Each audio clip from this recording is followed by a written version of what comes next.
Hello বন্ধুরা, কেমন আছে? নিশ্চয়ই ভালো আছে, আর আমিও ভালো আছি। তো এইদিকে আমি কিন্তু ভাত বসিয়ে দিয়েছি, আর ওইদিকে দেখো কি সবজি রান্না করবো ভাবছিলাম।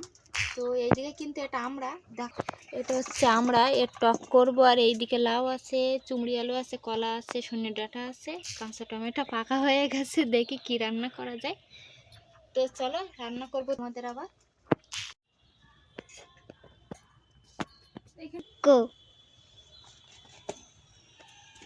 তো দেখো বন্ধুরা, আমি কিন্তু এই লাউর খোলাটা কিন্তু আজকে ভাজবো। আর অন্যদিন কিন্তু লাউটা রান্না করেছিলাম, আর আজকে খোলাটাকে রান্না করব। দেখা যাক কেমন হয়। তো দেখো বন্ধুরা, এই যে আমার লাউর খোলাটা প্রায় কাটা হয়ে গেছে, আর একটুখানি আছে। তো লাউ থেকে কিন্তু লাউয়ের খোলায় কিন্তু খুব টেস্টি হয় খেতে। ওই জন্য কিন্তু আমি লাউয়ের খোলাটা বাদ দিচ্ছি না, এটাও কিন্তু আজকে কুচিয়ে রান্না করব, ভাজবো। লাউয়ের খোলায় টেস্টি।